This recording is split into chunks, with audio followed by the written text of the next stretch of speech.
이렇게 명품을 사잖아요. 명품을 사가지고 뚜껑을 딱 열면은 딱 있는 게 뭡니까? 명품이 없으세요? 있죠? 그래서 딱 이렇게 열어보면은 맨 처음에 있는 게 보증서가 하나가 있습니다. 이 보증서를 명품 안에 넣어놓은 이유는 뭐 자명합니다. 명품이라는 것이 워낙 고가의 제품이기 때문에 이 고가의 제품이 가짜로 판명되어진다면 엄청난 낭패가 아니겠어요. 그러니 이게 가짜가 아니어야 되는데 문제는 이 제품을 내가 만든 적이 없지 않겠습니까? 그렇기 때문에 이게 진짜인지 가짜인지를 구별을 못하는 거예요. 내가 만든 거라면 뭔 보증서가 필요하겠어요. 근데 내가 안 만든 거기 때문에 불안한 겁니다. 그 불안함을 이 제품을 만든 회사에서 이거 진짜야, 우리가 확실히 만들었어 라고 하는 증명서를 딱 써주는 거 아니겠어요? 그리고 그 증명서를 딱 받으면 마음이 어때요? 마음 편하죠? 진짜 명품이 없으신가 본데 뭐 그럴 수 있어요. 뭐 꼭 있어야 되는 거 아니지만 어쨌든 그렇다 이겁니다. 그런데 이게 믿음 안에도 그런 일이 있어요.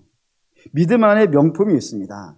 사실 세상에 흔해 빠진 명품하고 비교할 수 없을 만큼 그 비교한다는 것 자체가 너무 미안하고 너무 그럴 정도로 매우 압도적인 명품이 하나가 있습니다. 그 명품이 뭐냐면 구원입니다. 구원을 명품이라고 하는 이유는 세 가지 때문인데, 첫째는 이 구원을 만드신 장인이 너무 압도적인 분이에요. 누군가요? 천지를 창조하신 하나님, 역사를 주관하시고 이 세상을 끝내실 수 있는 그런 하나님이 많이 만드실 수 있는 역사이기 때문에 구원은 뭐 대단한 것이고요. 장인 자체가 이미 대단한 분이시고, 그리고 이 명품을 준비한 기간도 어마어마해요. 언제부터 명품이 준비되어지는 거예요? 창세전부터.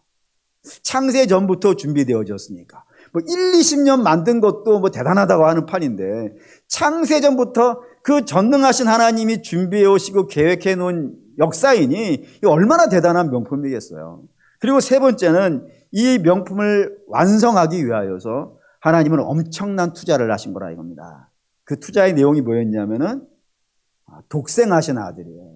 그 독생하신 아들을 죽여서 만드신 것이 이 구원이니 뭐 어마어마한 명품이라 봐도 세상에 또 이런 명품이 있을 수나 있을까? 이전에는 없었고 앞으로도 당연히 없을 만한 대단한 명품이 이 땅에 나타난 겁니다. 그런데 여기에 이제 문제가 하나가 있는 거예요. 문제가 뭐냐면 이 대단한 명품을 우리가 만든 게 아니라 이겁니다. 우리가 만든 게 아니라 하나님이 만들어서 우리에게 거저 주신 거예요. 그렇기 때문에 이걸 내가 받았는지 안 받았는지가 이거 헷갈리는 거예요. 어떤 때는 받은 것 같기도 하고 어떤 때는 안 받은 것 같기도 하고, 그래서 받은 것 같을 때는 기쁜데 안 받은 것 같을 때는 막 불안하고 이런 일들이 발생이 되어진다 이겁니다. 그래서 하나님은 우리가 구원받았다는 사실을 분명하게 하시기 위해서 보증을 하나 세우신 거예요. 그 보증이 누구냐? 고린도후서 1장 22절. 고린도후서 1장 22절 같이 읽겠습니다. 그가 또한 우리에게 인치시고 보증으로 우리의 마음에 성령을 주셨느니라고요. 성령이 우리의 보증이라. 뭐에? 구원받은 보증이 성령이라 이겁니다. 이게 왜 그러냐면은 우리가 누차 확인했듯이 하나님하고 죄는 동거가 안 돼요. 그렇기 때문에 하나님이 동거하시려면 뭐가 먼저 해결이 되어져야 돼요? 죄가 해결이 되어져야 돼요. 그런데 어떤 사람 안에 성령 하나님이 임재하셨다라고 하면 이미 뭐가 된 거예요? 전제는 죄가 씻어지면 된 것이란 말이에요. 그래야 성령이 임하시니까. 그러니까 성령이 우리 안에 있다는 것은 당연히 죄사함을 받았다라고 하는 증거가 되어진다 이겁니다. 그럼 여기서 이제 궁금한 점이 생기는 거예요. 뭐가 생기냐면 성령이 구원받은 증거라. 오케이, 그럴 수 있다 이거예요. 그렇다 이거예요. 그런데 성령이 내 안에 있다는 사실을 어떻게 아느냐 이거예요. 성령이 구원의 보증이라는 건 알겠는데 그러면 성령이 내 안에 계시다는 건 내가 어떻게 알겠는가? 라는 질문이 당연히 된다 이겁니다. 그러면 결론부터 말씀드린다면 성령이 내 안에 계시면 어떤 일이 있겠어요? 변화가 있어요. 어떤 변화? 돈으로 인하는 변화가 아니에요. 지식으로 인하는 변화가 아니에요. 여러분들이 어떤 권세를 가져도 어떤 변화는 생겨요. 돈을 가져도 변화는 생겨요. 그런데 돈이나 명예나 권세나 지식이나 힘이나 능력으로 생기는 변화 말고 성령이 아니면 일어날 수 없는 변화들이 우리 안에 나타난다 이겁니다. 그리고 그런 변화를 로마서 8장에는 5가지를 기록해 놓은 거예요. 이 5가지를 보면은 성령께서 우리 안에 거하시는지 찾아볼 수 있다 이겁니다. 그 첫 번째가 뭐냐면 로마서 8장 3절 4절입니다. 읽을게요. 율법이 육신으로 말미암아 연약하여 할 수 없는 그것을 하나님은 하시나니 그 죄로 말미암아 자기 아들을 죄 있는 육신의 모양으로 보내어 육신의 죄를 정하사 육신을 따르지 않고 그 영을 따라 행하는 우리에게 율법의 요구가 이루어지게 하려 하심이라 했습니다. 여기 율법의 요구가 이루어진다 이거예요. 율법의 요구가 뭐냐면 우리식으로 뭐 쉽게 이야기한다면 하나님의 뜻이에요. 하나님의 뜻이 죄인에게 일어나겠습니까? 그렇지 않습니다. 죄인은 하나님의 뜻을 따라 살지 않습니다. 그들은 뭐를 따라 살아요? 육체를 따라 살아요. 육체의 만족과 육체의 기쁨을 따라 살아요. 그리고 그게 당연한 것이고 그것밖에 없어요. 그런데 죄사함 받아서 하나님의 영이 그 안에 거해져 있는 자들은 비로소 그가 율법의 요구, 하나님의 뜻을 따라 살아가는 마음이 생기고 그 마음이 역사가 되어지고 나타난다 이겁니다. 그래서 하나님의 영이 거한 사람만이 거룩함을 추구해요. 하나님의 뜻이 거룩함이니까 거룩함을 추구해서 거룩함을 따라 살아가려고 기도하고 몸부림치고 애를 써요. 그런 변화가 있어요. 성령이 아니고서는 그런 일이 일어나지 않아요. 두 번째 13절입니다. 13절 있죠? 너희가 육신대로 살면 반드시 죽을 것이로되 영으로서 몸의 행실을 죽이면 살리라 했습니다. 예, 성령이 임한 자에게 나타나는 두 번째 특징은 영으로서 몸의 행실을 죽여요.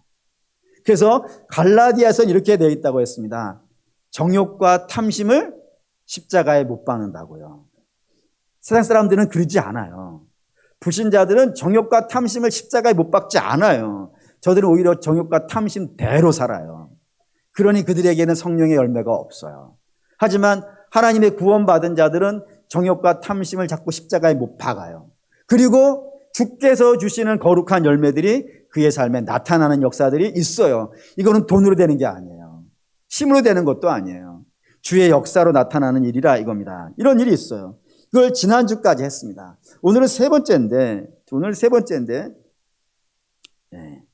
15절 보겠습니다. 15절 읽을게요.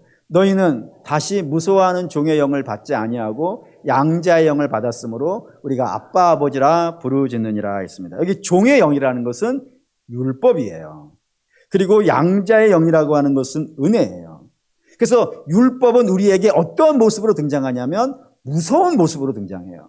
뭐 하지 마라 하면 죽는다. 뭐 이런 식으로 무서운 모습으로 등장을 해요. 그리고 반면에 은혜는 양자의 영이기 때문에 은혜를 받으면은 우리가 하나님을 뭐라고 부른다고요?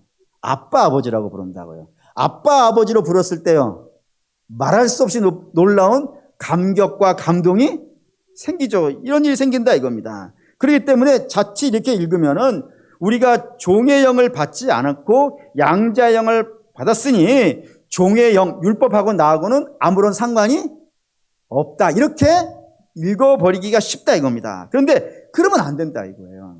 왜냐하면 우리가 사랑하는 우리 믿음의 성도 여러분, 우리가 은혜에 자꾸 감격을 잃어버리는 이유가 뭐겠어요?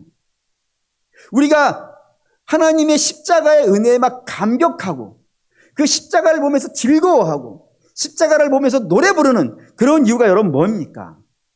우리가 세디스트라 그래서 다른 사람의 고통을 보고 막 즐거워서 그렇습니까? 그거 아니잖아요. 우리가 십자가를 보면서 말할 수 없이 큰 즐거움을 누리는 이유는 뭐냐면 원래는 그 십자가가 누구의 것이니까. 그게 내 것이었다 이거예요. 그게 내 것인 것은 이유는 내가 그 죄인이라 이겁니다. 그런데 내가 죄인인지는 어떻게 알아요, 여러분? 뭘로 내가 죄인인지를 알아요? 그 율법이 우리를 정죄해야 아는 거 아니겠어요? 법이 없으면 죄를 모른단 말이에요. 그 율법이 우리의 삶을 정죄했기 때문에 내가 죄인인 줄 알고, 그래서 나는 야 이거 희망이 없는데? 라고 생각하는데 십자가가 나타났으니까 감격스럽고 기쁜 거 아니냔 말이에요. 그러니 이 율법의 정죄가 없으면은 십자가를 모른다 이거예요. 쉬운 예로 이런 예를 들어볼게요. 세상 사람들에게 가서 말하는 겁니다. 당신이 죄인입니다. 그리고 그 죄로 말미암아 당신은 하나님의 심판을 받을 겁니다. 라고 이야기를 했어요. 그러면 그 이야기를 듣는 순간에 불신자들이 떨든가요? 무서워하던가요? 제가 본 사람들은 전부 다 코웃음을 쳤어요. 말도 안 되는 소리 하지 말라. 왜 그랬죠? 저들은 율법이 뭔지를 몰라요. 그리고 율법이 뭔지를 모르니까 율법이 얼마나 무서운지도 몰라요. 그 정죄함이 얼마나 강력한지도 몰라요. 그렇기 때문에 십자가는 감격이 없어요. 아니 왜 세는 거야? 내가 뭐가 문제 있다고? 라는 그림이 되어진다 이겁니다. 그런데 성령이 임하면 내용이 달라져요. 보시죠. 요한복음 16장 7절 8절 읽겠습니다. 그러나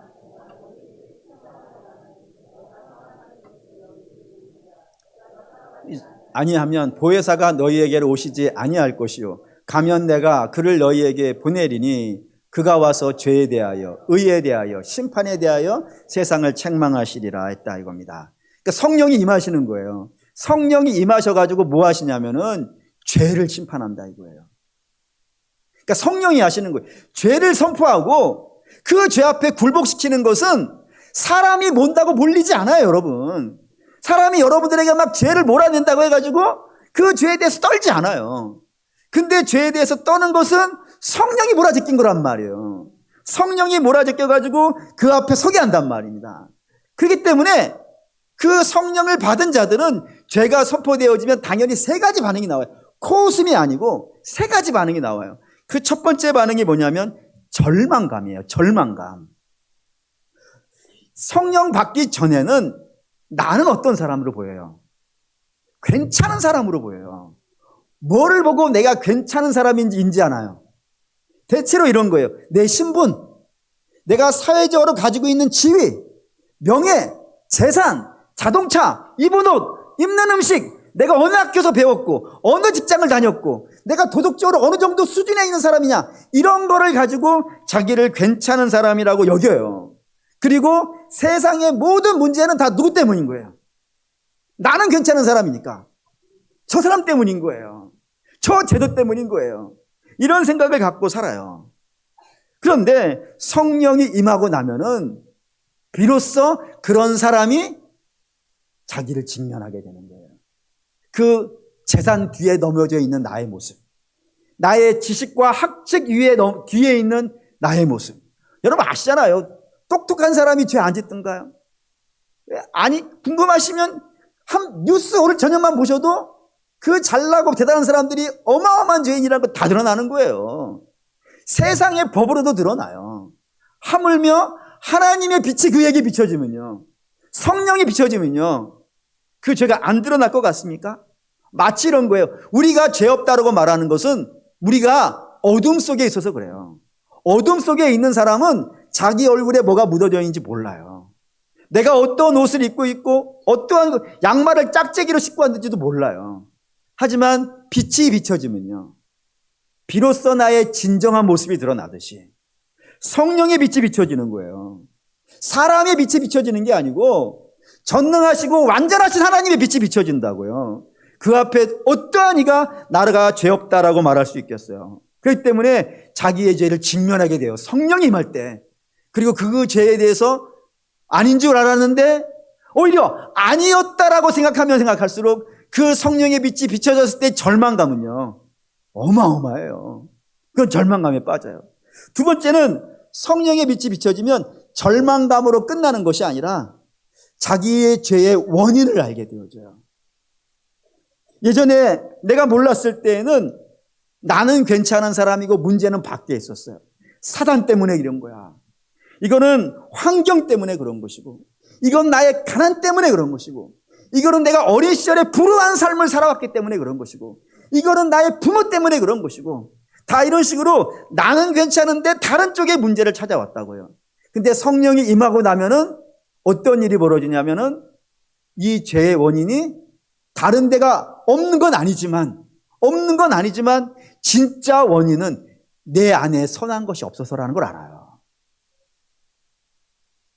그래서 유혹이 오면 넘어지는 거예요. 내 안에 선한 것이 없어서. 그래서 무너지는 그 죄의 원인을 알고 통탄에 맞이하는 일이 발생이 되어져요. 세 번째는 성령이 임하고 나면 내가 죄인이라는 절망감에 빠지고, 그리고 그 죄가 내 안에 선함이 없어서 이루어진다는 걸 아는데 그러면 이제부터 내가 하자. 내가 이 선에서 벗어나자. 몸부림쳐도 벗어날 수 없는 자기의 무력함을 알아요. 네. 스스로 벗어날 수 없다고 하는 이 무력함에 빠지게 되어져요. 그러면은 당연히 그 다음에 나오는 결론이 하나가 있습니다. 그게 뭐냐면, 그러면 이제 어찌합니까? 주님, 나 괜찮은 사람인 줄 알았더니 죄인인 줄 알았어요. 근데 그 죄가 남 때문이 아니라 내 안에 선한 것이 없어서 알았어요. 그런데 이 선한 게 없기 때문에 스스로 극복도 못해요. 그러니 주님 이제 어떡합니까? 이 탄식은 누구에게 나오는 거예요, 여러분? 세상 사람들에게 이게 나올 수가 없잖아요, 이런 탄식은. 오직 누구에게 나오냐면 성령이 임한 자에게 나와요. 그리고 그렇기 때문에 그 앞에 십자가가 어떻게 보이는 거예요? 놀랍게 보이는 거예요. 내겐 길이 없는데, 내게는 길이 없는데 저 십자가가, 그 십자가가 대로가 열리는 거예요. 그러니 그 앞에 감격하겠어요, 안 하겠어요? 그 앞에 감격할 수밖에 없는 일이 발생이 되어지더라 이겁니다. 그렇다 이거예요. 그런데 여러분, 그래서 십자가의 길은 항상 누구에게만 보이냐면 죄를 알게 되어진 자, 그 자에게 내 죄가 얼마나 심각하기에 하나님께서 유일하신 독생하신 아들을 십자가에 달아 저렇게 처참하게 죽이시는가, 그거를 그제서야 알게 되어지고 그 광경을 보면서 말할 수 없는 탄식과 말할 수 없는 감격과 말할 수 없는 기쁨들이 쏟아져 나오더라 이겁니다. 이게 하나님이 당신의 백성들을 구원해 내시는 방법이에요, 여러분. 항상 이 방법을 하신다니까요. 성경을 갖고 예를 들어 봅시다. 빌립보 3장 4절에서 6절입니다. 있죠. 그러나 나도 육체를 신뢰할 만하며 만일 누구든지 다른 이가 육체를 신뢰할 것이 있는 줄로 생각하면 나는 더욱 그러하리니 나는 8일 만에 할례를 받고 이스라엘 족속이요 베냐민 지파요 히브리인 중에 히브리인이며 율법으로는 바리새인이요 열심으로는 교회를 박해하고 율법에 의뢰는 흠이 없는 자라고. 이게 사도 바울이 성령 받기 전, 예수 만나기 전이에요. 예수 만나기 전에 그는 자기가 괜찮은 사람인 줄 알았다니까요. 나 흠이 없는 사람이라고 생각했다니까요. 육체가 신뢰할 만한 사람이라고. 나보다 더 잘난 사람이 어디 있으며 나보다 더 훌륭한 인격이 어디 있느냐라고 생각했다니까요. 근데 그때 그가 뭐를 하냐면 디모데전서 1장 13절이에요. 읽습니다. 내가 전에는 비방자요 박해자요 폭행자였으나 도리어 긍휼을 입은 것은 내가 믿지 아니할 때에 알지 못하고 행하였습니다. 내가 믿지 않았을 때, 주를 만나기 전에는 내가 알지 못하고 살아가는 거예요. 이게 죄인지도, 그러니까 비방자요 박해자요 폭행자라고 생각하는 것은 은혜 받은 다음에 그가 그렇게 생각하는 거예요. 그 전에는 내가 잘하고 있었다고 생각한다니까요. 나만한 사람이 어디 있었는가? 나 정도의 인격이 어디 있는가? 나만큼 살면 되지 않냐라고 주님의 교회를 박해하고 있음에도 불구하고 예수의 십자가를 조롱하고 있음에도 불구하고 그게 잘하고 있는 일이라고 생각했다니까요. 그게 옳은 일이라고. 그러고 살아왔다 이겁니다. 그런데 도상에서 주를 만났어요. 다메섹에서 주를 만났어요. 그제서야 그가 고백하는 게 15절입니다. 15절 읽을게요. mit보다 모든 사람이 받을 만한 이 말이요 그리스도 예수께서 죄인을 위해 구원하시려고 세상에 임하셨도다. 죄인 중에 내가 괴순이라라고요. 내가 죄인 중에 괴수인 줄을 언제 안 거예요, 여러분? 주를 만났을 때 안 거예요. 그 전에 알았으면 그가 교회를 박해했겠습니까? 그를 주가 비방했겠습니까? 그가 주를 비방했겠습니까? 근데 성령 받고 나니까 내가 죄인 중에 괴수인 줄을 알았다고요. 그리고 그거를 알게 되니까 비로소 예수께서 누구를 구원하시러 오셨다고요. 죄인을 구원하러 오셨다는 사실을 그제서야 안다 이거예요. 더 가볼까요? 로마서 7장 9절 봅시다. 로마서 7장 9절 읽겠습니다. 전에 율법을 깨닫지 못하였을 때에는 내가 살았더니 계명이 이름에 죄는 살아나고 나는 죽었도다라고 되어 있어요. 율법을 깨닫기 전에. 그러니까 율법은 누가 깨닫냐면 성령이 임한 사람이 깨달아요. 근데 율법을 깨닫기 전에는 내가 죽어 있었다 이겁니다. 그래서 나는 내가 원하는 대로 살았어요. 죄에 대한 감각 없이. 그렇게 살았어요. 10절 보시죠. 10절 읽겠습니다. 생명에 이르게 할 계명이 내게 대하여 도리어 사망에 이르게 되었도다. 나는 내가 나름 열심히 산다고 생각했다니까요. 나는 내가 생명의 길을 가고 있다고 생각했다니까요. 그런데 그 길이 생명의 길이 아니고 오히려 사망의 길이었다 이거예요. 그런데 그걸 모르고 사는 거예요, 그냥. 내가 맞다고 막 가는데 사망의 길인지도 모르고 막 지가 마음대로 가고 있는 거예요. 근데 18절 읽겠습니다. 내 속 곧 내 육신에 선한 것이 거하지 아니하는 줄을 아노니 원하는 것은 내게 있으나 선을 행하는 것은 없도다. 내가 왜 그렇게 살아가느냐면은 내 안에 선한 것이 없더라 이겁니다. 이거 어떻게 아는 거예요, 여러분? 돌을 깨쳐서 아는 게 아니라고요. 자기가 잘하고 있다는 생각하는데 어떻게 내 속에 선한 것이 없다는 걸 어떻게 알겠어요?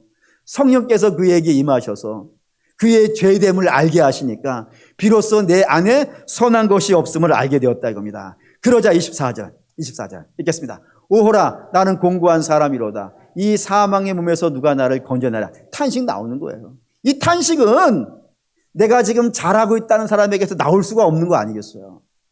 성령의 빛이 그에게 비춰줬어요. 예수의 빛이에요.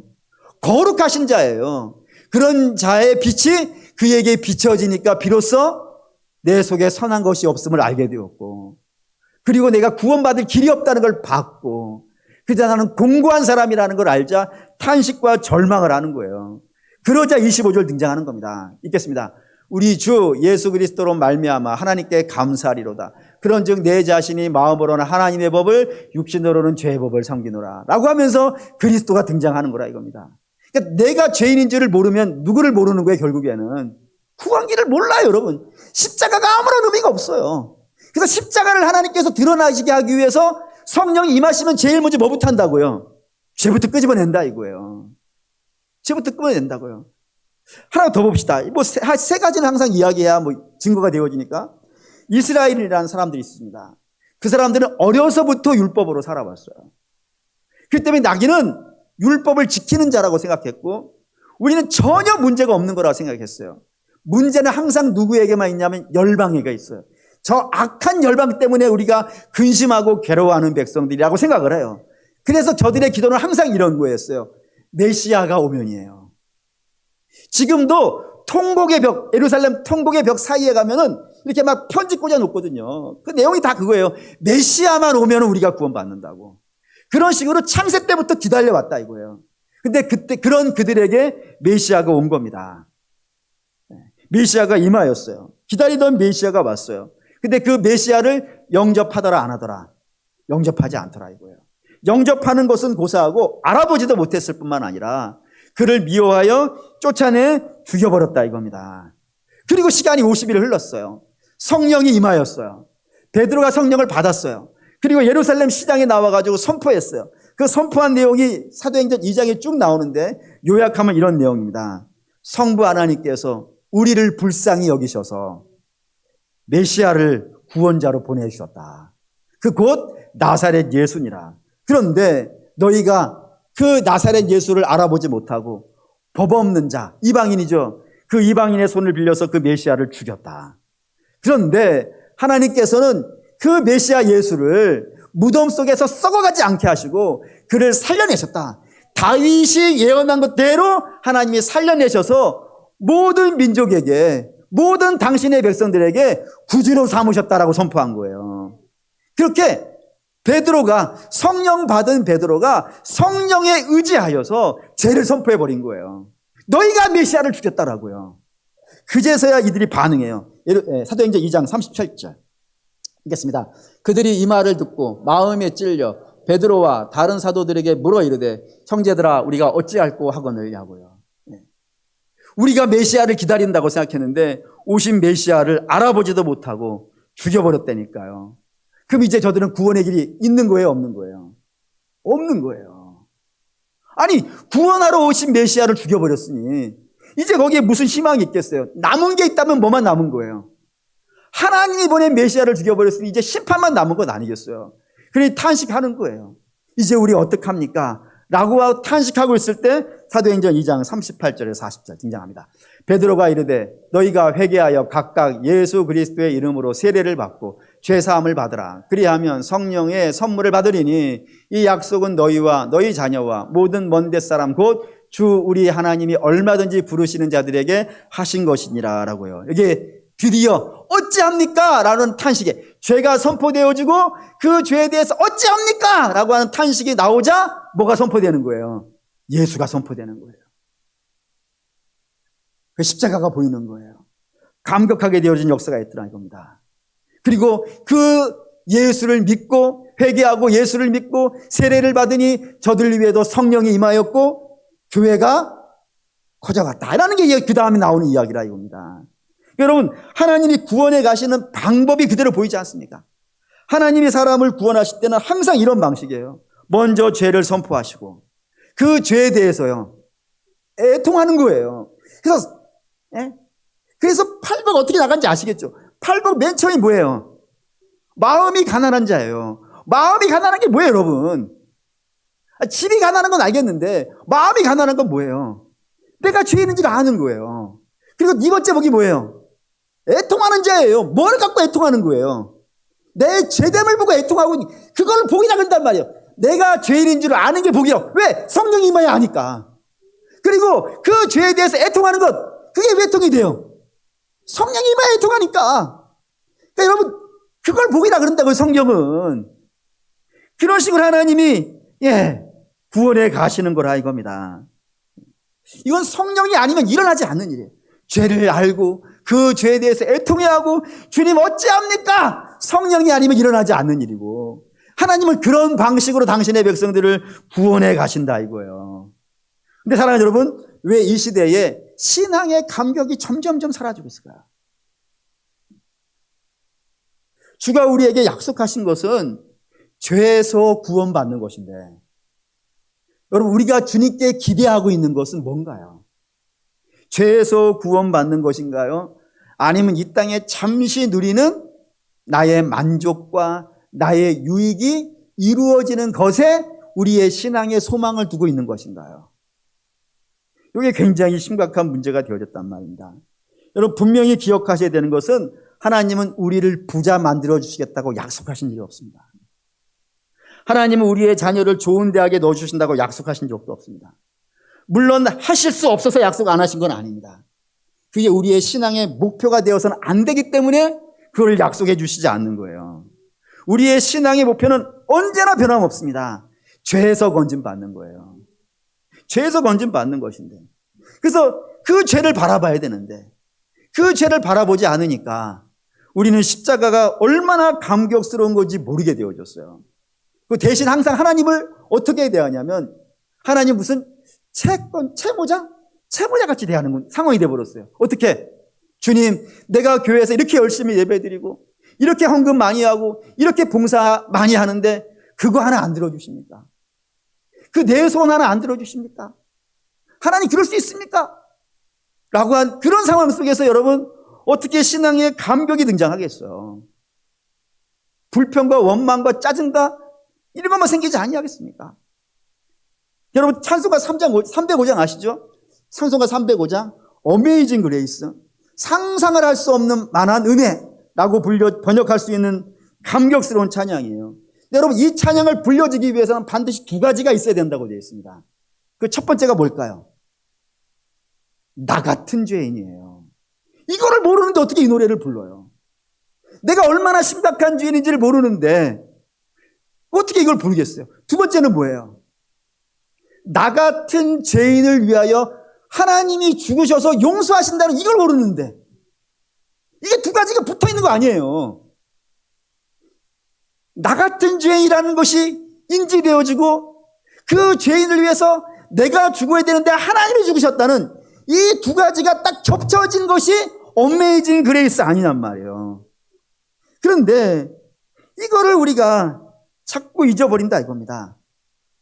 아마 처음에는 안 잊어버렸을 것 같아요. 우리가 성령 받으신 분들이 고백하는 이야기들을 보면 공통적인 게 있어요. 그게 뭐냐면 처음에 성령이 탁 내게 임하니까 어떤 일이 벌어지더라. 내 앞에 그 죄들이 지나가더라. 마치 한 편의 영화를 보는 것처럼 내 앞에 내가 지난날 살아왔던 모든 사람들이 쫙 펼쳐지고 그 앞에서 애통하고 막 회개하는 그런 일이 있었더라. 아마 여기 계신 분들이 경험하신 것이고 옆에 있는 분들 통해서 들어본 이야기일 거예요.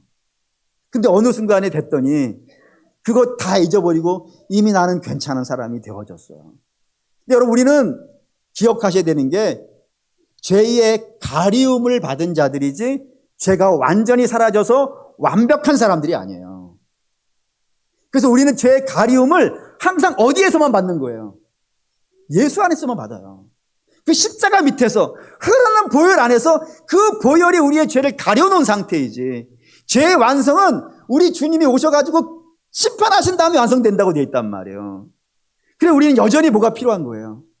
예수 그리스도의 보혈이 필요한데 우리는 이미 완성되어진 자처럼 행동하는 경향이 있기 때문에 자꾸 십자가에서 멀어지고 있는 거 아닙니까? 십자가에서 멀어지고 있으니까 감격과 감동도 사라지는 일이 발생되는 것 아니냔 말이에요.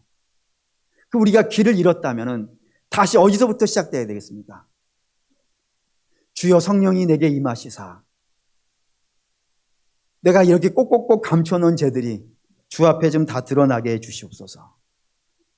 사람이 그러면 안 되고 창피하니까 주의 성령께서 내게 그런 역사를 만들어내야 되지 아니하겠습니까? 그래서 주 앞에 다시 애통해야 될 것이고, 그 애통할 때 내 앞에 서져 있는 십자가가요, 위대한 십자가로 보이지 아니하겠습니까? 그래서 저는 이 설교를 쓰면서 마지막에 그런 소원 한번 품어봤어요.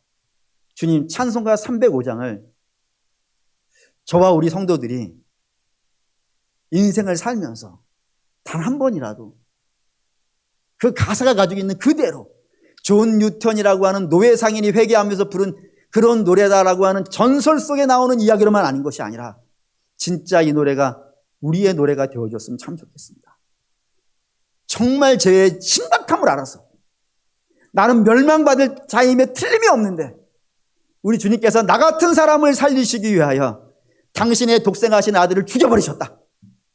그리고 나를 아들의 자리에다 갖다 놨다. 이보다 더 감격스러운 것이 뭐가 있겠습니까? 재벌이 되겠습니까? 재벌이, 죄송한 표현인데 재벌로 그런 기쁨을 누리겠습니까? 다시 목마를 수밖에 없는 걸로요. 좋은 대학으로 그걸 누릴 수 있겠습니까? 여러분, 세상에 없는, 다시 없는 기쁨은 내 죄를 알고 그 죄가 우리 주님이 담당하셨다는 것, 그거를 알 때 이 감격이 등장하는 거예요. 바라는데 이 감격이 저와 여러분에게 이 시대에 나타나시기를 주의 이름으로 축원합니다.